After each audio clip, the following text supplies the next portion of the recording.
Halo, jumpa lagi dengan saya Yofi Setiawan. Di video kali ini saya mau ajak kalian untuk review sebuah laptop baru dari Huawei, yaitu Huawei D15.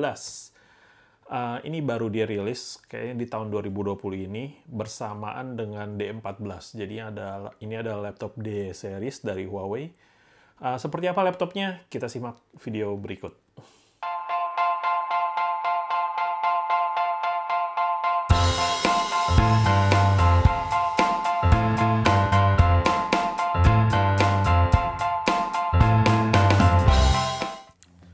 Oke.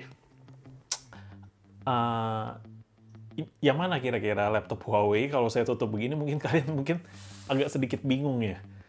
Karena ya itulah, saya ingat dulu awal sebelum saya pakai laptopnya Apple, itu tahun 2009 atau 2010 atau 2011 mungkin. Itu pertama kali saya beli MacBook. Dulu awal sebelum saya pakai MacBook, ketika masih pakai Windows, itu Windows saya ingat saya dandanin gitu loh, kayak berusaha seolah kelihatannya kayak MacBook gitu kan, OS-nya gitu loh, tampilannya seolah kayak MacBook. Terus akhirnya ya beli MacBook juga gitu kan. Nah, seandainya saya masih pakai Windows dan dulu udah ada laptop seperti Huawei begini, mungkin saya akan beli Huawei. Karena ini adalah sebuah laptop Windows dengan rasa MacBook. Ya. Kenapa rasa MacBook? Karena ya secara desain ini benar-benar hampir sama gitu loh kayak MacBook. Dan tipisnya pun ya bisa dibilang hampir setipis si MacBook Pro ini ya. Kalau MacBook Air pasti nggak bisa. Nah, ini tipis banget sih. Huawei D15. Kenapa saya suka dengan Huawei D15 ini? Karena kita singkirin dulu si MacBook ini ya.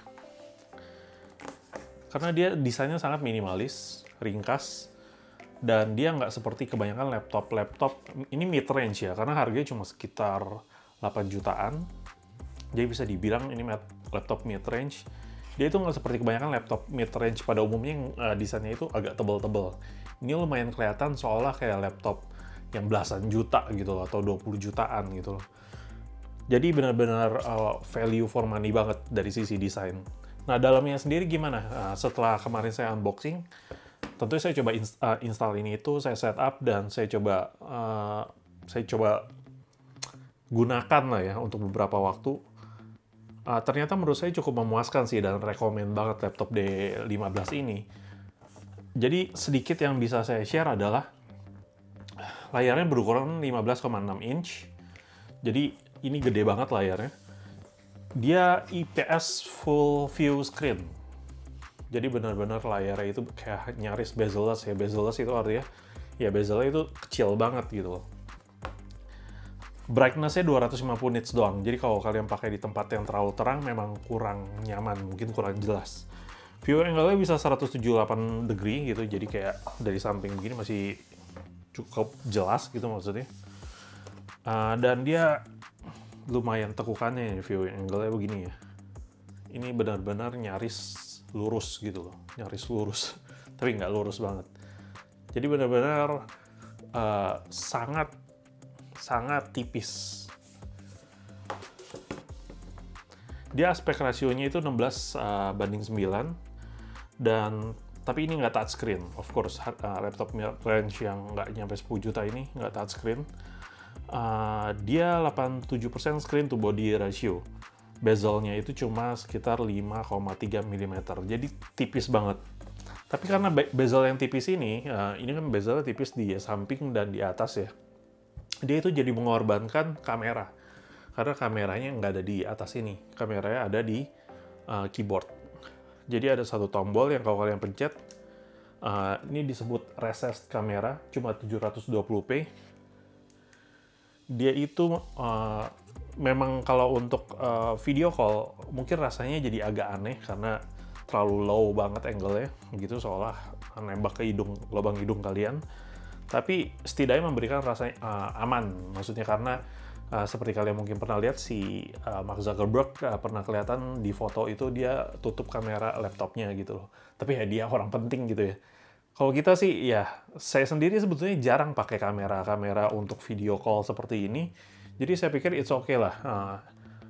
Masih lebih sering, maksudnya saya lebih prefer yang dikorbankan kameranya daripada layarnya yang harus bezel tebel-tebel gitu. Jadi it's okay buat saya. Ringan. Ini hanya 1,53 kg untuk yang SSD only, nggak ada HDD di dalamnya. Tapi kalau ada HDD di dalamnya itu jadi 1,62 kg. HDD-nya bisa up to 1 TB. Sementara SSD itu ini cuma 256 GB. Warnanya ada dua macam, Mystic Silver dan Space Gray. Kalau ini adalah warna Mystic Silver, jadi dia lebih terang gitu loh, lebih light. Sementara yang Space Gray itu warnanya lebih gelap. Ini saya ayun-ayun karena saya mau tunjukin betapa ringannya laptop ini gitu, senggol. Senggol, nggak lecet, nggak. RAM-nya itu ada 8 GB, dan prosesornya AMD Ryzen 5 3500U with Radeon Vega Mobile GFX 2,1 GHz.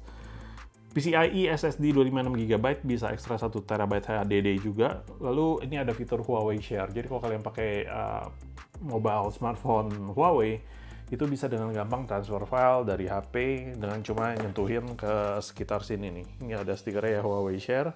Di sekitar sini lah kalau kalian taruh, itu bisa gampang untuk transfer foto dan lain-lain. Bahkan dia juga ada fitur untuk mirroring Huawei smartphone kalian gitu, tampilannya bisa di laptop.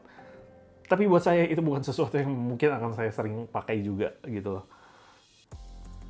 Chargernya itu 65 watt USB Type-C, bisa charge 53% hanya dalam 30 menit. Fingerprint unlock switch user itu gampang banget di sini, saya udah coba.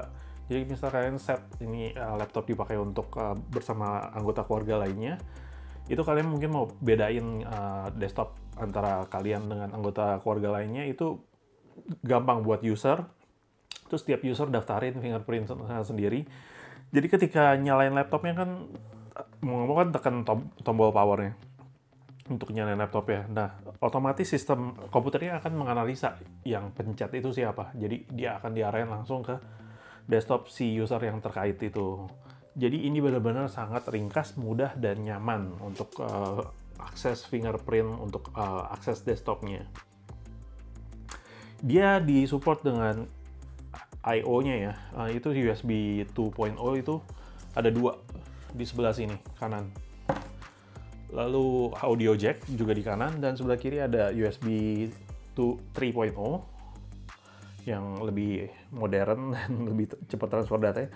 Ada USB Type-C, itu USB Type-C untuk charge, tapi juga untuk transfer data bisa. Dan ada lubang HDMI, of course. Jangan tanya, nggak ada lubang CD, of course. Lalu di sini juga ada sebetulnya software Huawei PC Manager. Ini software gunanya untuk bantu jaga performance dari si laptop ini. Di laptop, kalau kalian beli laptop ini kalian akan dapat USB Type-C, USB-C adapter untuk charging, dan USB-C kabel, of course. Dan ya desktop ini gitu loh. Nah, setelah saya pakai, saya ngerasa ini benar-benar experience-nya sangat mudah dan nyaman. Dan keyboard-nya pun lumayan, mungkin tidak sebaik MacBook ya. Dan dia teksturnya agak kasar, doff gitu. Dan terasa plastik sih, plastik banget. Tapi ini adalah sebuah keyboard yang menurut saya tidak sulit untuk adaptasi gitu. Jadi setelah agak lama menggunakan keyboard ini, bisa jadi kalian akan cepat merasa nyaman dengan dan adaptasi dengan keyboard dari Huawei MateBook D15 ini.